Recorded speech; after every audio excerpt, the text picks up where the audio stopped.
Hello and welcome to my YouTube channel. My name is Claire. I'm an intuitive, I'm a coach, and a conscious creator. So today I'm jumping in. I just felt like checking in with a reading, seeing what's coming up, trusting that whatever needs to come through will come through. So I don't even know what messages are coming through, but I'm going to start with the cards. And while I'm shuffling, I'm just going to remind you that I have started a community on the platform called School, Skool, and it's called the Wildflower Souls Community. So the reason it's called that is because it's that feeling of like growing wild and free and leaning against systems of oppression and destruction and yeah, whatever that means for you. So some of my areas of interest are religious deconstruction, unschooling, deschooling, de-churching. All of those are kind of interlinked. um, Finding new ways to practice spirituality, so spiritual independence. um, yeah, just looking at all those areas where we want to break out of the systems of, I mean, the common one everybody talks about, the patriarchy, but finding what that actually means for us.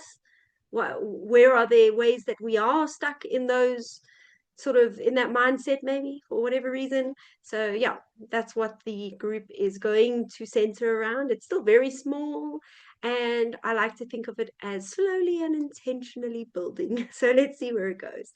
Okay, I'm going to start with cards from the Goddess Guidance. I'm just feeling with this full moon that's come up. Yeah, that's the one. There's this very strong pull towards the goddess energy, the divine feminine, the exciting rising of something new, something exciting and cool. So the first one that came up is cycles and rhythms.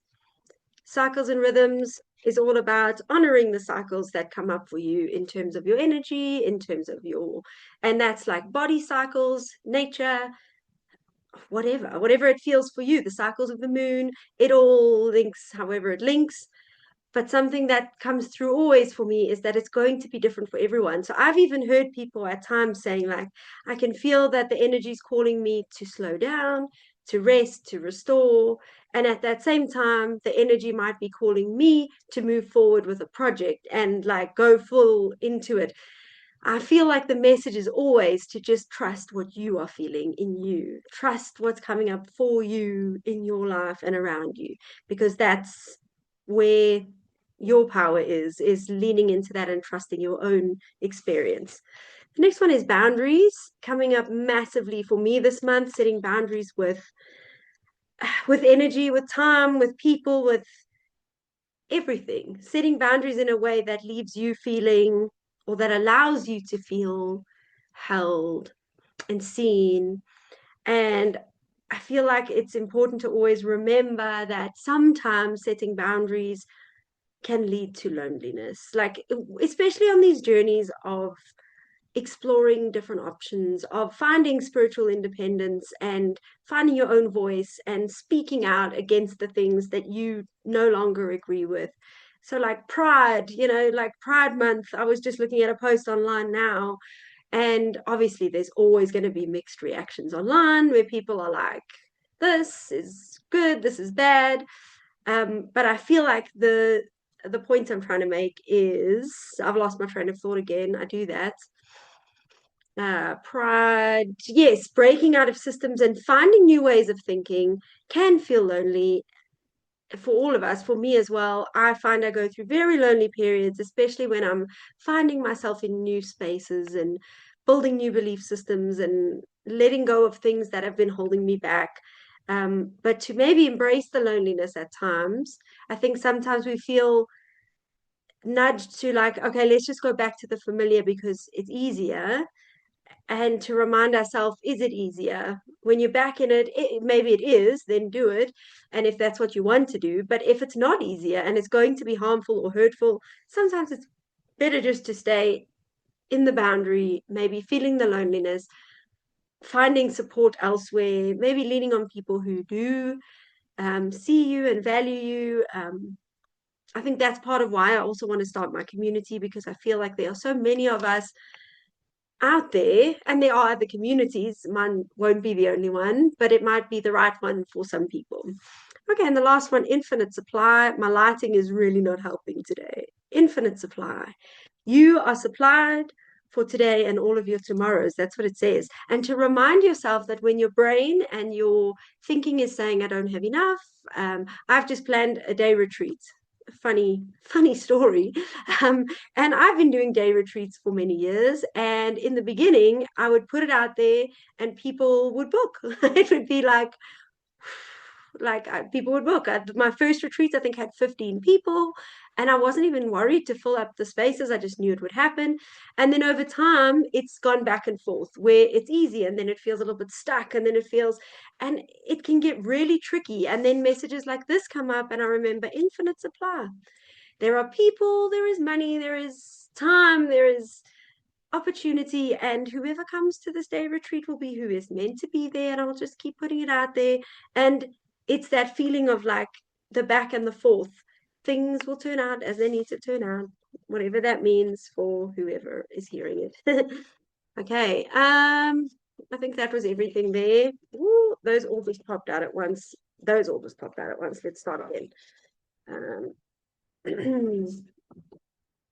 So I use the Lightseer's tarot. It's one of my favorite tarot decks, and I read intuitively. I don't always look at the books, but obviously, even if you see these cards and you're like, I think that means something else for me, then woo, then go for it.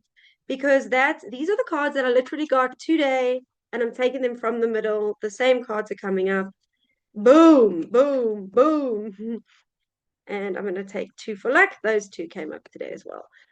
I feel like the top one wants to come out as, yes, that's the one that it fell out the deck as I was looking. Okay, I've got 5 cards at the top. The reason I use cards is because sometimes I feel it just helps channel the message in a way that it needs to be channeled. But I was saying, if you see a card and it's got a different meaning for you, take that meaning. Take what it means for you.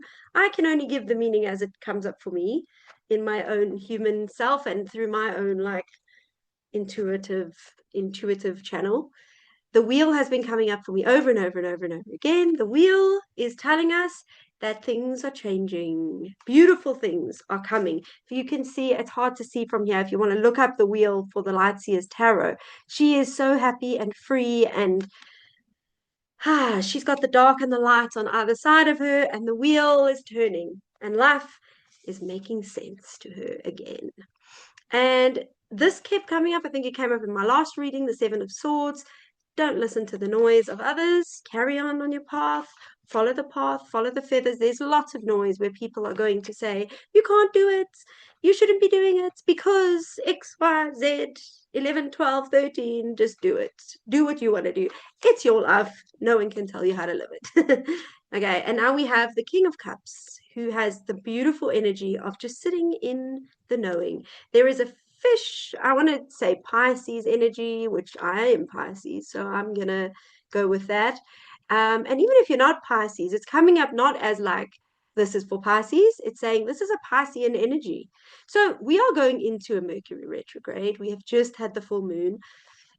Those are not my areas of specialty. These are things I follow, like the astrology. I don't know enough about it to speak on it. However, when I do listen, what I keep feeling is, yes, Mercury retrograde. This is a thing that everyone goes, oh, Mercury retrograde. So the Piscean energy is telling me, okay, maybe there's a Mercury retrograde. Let's stop focusing on what people have told us it means, where everything goes to crap and everything like feels like it's running backwards. And the reason it does that is to give us an opportunity to tap into the energy as it comes through. There's a reason for every energy, even Mercury retrograde. But I'm feeling like this is linked in that it's like a fish swimming round and round, and you might feel like you're moving backwards, but you're swimming round and round to see different truths over and over again, kind of like the spiral journey.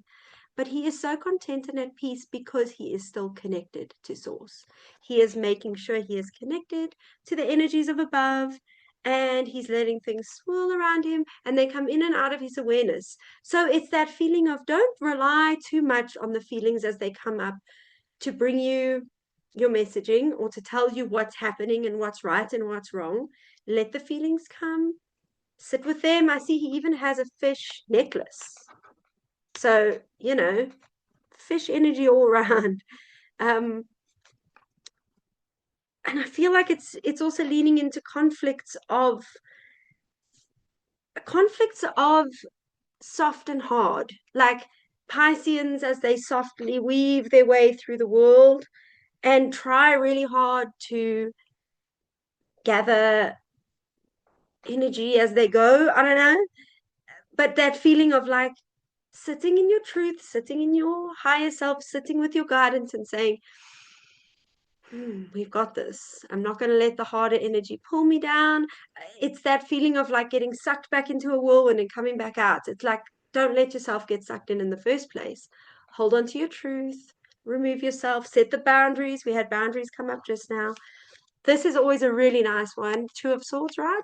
Yeah, Two of Swords. It's those truths that you are hiding from yourself. You just need to remove the blindfold. And I know I always say that sounds so simple. There is something possibly in your life that you have not yet seen. So that this is going, yeah, but maybe over this time, this next month, you will find an opportunity where you go, that's a completely different angle. That's a completely different way of looking at it. That changes everything, how the tables have turned. Okay, and the Temperance card. Temperance card, if you have a look, there's light and dark, there's balance, there's shade, but what's standing out for me is the beautiful wings of connecting with the guardian angel, connecting with your guides and those around you to help you tap into what's important, what's true for you, what's real for you. As I started this reading, I felt my guardian angel come in, and I felt Archangel Michael come in, and that feeling of like you're divinely protected, you are divinely guided. This year, I've had an experience where, and it's similar to this, where I had kind of perceived my guardian angel as this like quiet bystander who kind of like helped when needed and very sweet and gentle. And this year, I was shown this big picture of a guardian angel standing above me like this, like, no, I am a force. Like, I'm powerful. I have the energy that reaches out thousands of miles, and I am constantly protecting you and helping you move through and travel through. But you need to call on me. And sometimes you need to see things that are difficult to see. Darkness is in all of us. Facing up to our darkness and saying, this is who I am sometimes. Maybe I don't like it that much. Maybe other people don't like it that much. It's part of who I am. I cannot hide it. And the more I hide it, the more I hide from myself. And the more I hide from myself, the less I can live out confidently and happy and in my truth. And straight from the light and dark, we have the Chariot, which is telling you that once you accept the light and dark in yourself, you can move forward in a completely free way where it's not like, oh, I can't show this, I can't show that. Okay. And then the Ace of Wands. Yeah, Ace of Wands. If you look at it, see what it says for you. The only word I'm getting is enlightenment, enlightenment, enlightenment. Allowing yourself to become enlightened and to kind of connect the dots of where your life has been going. I've worked with so many people in the past who want to follow purpose, who want to follow spiritual, but there are things that make it difficult for myself even to follow this path where there's logistical things involved and money and timing and opportunity. And I feel like this is telling us keep connecting, keep connecting. The dots will come. Keep going, keep going. Allow that enlightenment to come. And there's a reference. I often have biblical references that come up for me. The biblical reference is like the fire, the tongues of fire above the apostles' heads in the Bible. For those of you who have read the Bible, I still reference the Bible only because I feel like there is so much beauty in it when we step away from the damaging messaging that can also be in there. But that's also like, that's different for different people. But the tongues of fire were an opportunity for everyone to be heard and everyone to be understood. No, and everyone to be heard, for the apostles to speak messaging that allowed everyone to understand the messaging for themselves. And it feels like it's that opportunity to be like, what is the messaging for you? It may not be the same for somebody else. And I'm wanting to speak about light language because I was a bit skeptical about light language. I mean, I do intuitive readings, I do mediumship readings. That's pretty weird for some people. But then I watched light language and I was like, whoa, what is this? What is this? And the more I watched people, I was like, oh, it I would listen to light language and cry. I have no idea what was said. If you haven't come across light language, ding ding, this could be something interesting for you to go and look up. I myself have tried to tap into light language and I have found that it's interesting. It has like I feel like it's there. I don't know if it's something in my future or if it's just something I needed to understand a little bit more deeply, but the way I understand it from watching things and trying to tune in is that our human communication is limited in some way. And as soon as we tap into the heart of communication, as soon as we keep connecting with source, with spirit, with guidance, we communicate in a completely different way. We communicate with the language of light, which eliminates miscommunication because it's soul to soul. It's no longer human mind to human mind, it's heart to heart. And I find that to be so beautiful and powerful. I don't yet know how it even fits into my life, but I felt like that was a message I needed to share. So, how is that relevant for us? Let's keep connecting with source and setting the intention to communicate from heart to heart, heart to heart. And the last card which popped out before I shuffled and put everything back, it popped out and I saw it and I was like, oh, I hope it comes up because it's death and rebirth. And I love this card. It always brings me the feeling of Mary Magdalene in the cave, Mary Magdalene having to hide her gifts, and then she comes back over and over again in energy. So there are so many people throughout the world who are tapping into the Mary Magdalene energy, the red rose, the invitation to gather, to welcome, to stand in your power and be heard, even though she grew up in the male dominated societies of the biblical times. There is a lot of writing to say that she was not going to be held back, she was going to speak up. And I feel like this is relevant in death and rebirth.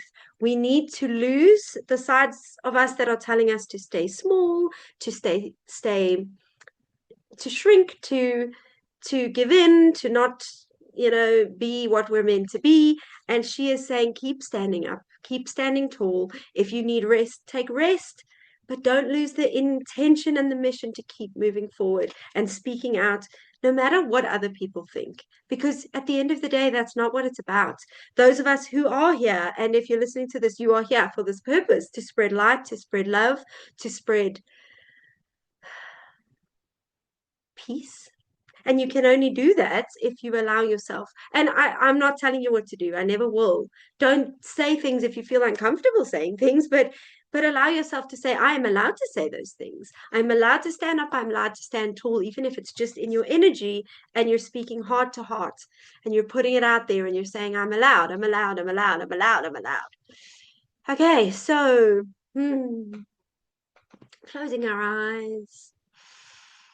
Taking a deep breath in, tapping into the heart, allowing yourself to acknowledge the connection from heart to heart and where that connection feels easy and where that connection might feel difficult with people around you, maybe with spirit, with guides, with angels. Taking a moment to imagine and visualize the heart opening. You can remove your hands from your heart and open them if it feels comfortable, and allow your heart to open up and to receive the messages that are out there for you, messages of love, messages of light, messages from God, source, you, the universe, creation. You are held, you are loved, you are part of a bigger web of intention and light and community and healing, and allow yourself to trust that you are part of this community. You are part of this community, even if it doesn't always feel like it, even if you doubt your worth or you doubt your ability to be a light worker that brings light to this world. You are bringing light in your own special way, in your own special, beautiful, perfect way, and keep doing that. Keep doing that, keep doing that, keep going, keep you tapping into your heart, tapping into source, reminding yourself that sometimes the world can feel heavy. Earth energies can weigh us down and keep us stuck. And then allowing ourselves to say, I don't need to be stuck. I can lift up. I can connect with source at any time. And I can keep moving forward, connecting to light, connecting to love, connecting to the heart. Another nice deep breath in. Excuse me. Oh, and when you're ready, opening your eyes, coming back into the space. Thank you for being here today. I haven't done a reading for a while, but it's been so lovely to be here with you. I have tried really hard to figure out for myself what this channel is meant to be, who it's meant to be for, where it's meant to go. Every now and then the messages seem to hit home and people are like, yes, this is cool, but I'm trying to tap into this heart space of, I felt like doing a reading today, and if it reaches one or two people, then that's my job done. It's easy for us, and this is another message that's coming through, that it's easy for us as light workers to say, that person's got 1 million followers, or I am now going on this path and I'm seeing somebody's holding a retreat. Like, I feel this sometimes. They're holding a retreat in the mountains of Spain, and there are 70 people coming, and I'm trying to get 5 people for a day retreat. And the reminder from Spirit and Source is this: remember, your light work is not about quantity. It's not about the numbers of the world. The numbers of the world make no sense. Those are things that people have created. And whether a light worker is, the light workers of us, we form a network. We are a network of people, energies, beings that have come here to help, to raise the vibration, to raise the frequency, to help people, to heal and to rise up and to gain understanding. And if one of those light workers is able to reach 1 million people, beautiful. But if you are able to reach 10, just as beautiful. You are here for a different reason. You have a different message. You have different gifts. You have different magic. Tap into your magic. It's easy to compare, but it's time to step back from comparison and ask yourself in your heart, what is my magic? What is my magic? Where is it going? The death of the beliefs that are holding you back. Oh, I can't get to it. And the rebirth of the light worker inside that is ready to stand tall, just as you are. As many people as you reach. That's all that matters. From my heart to yours, I'm sending you love. I'm sending you whatever else. And I wish you a beautiful day. And I will catch you on my next video. Bye, everyone.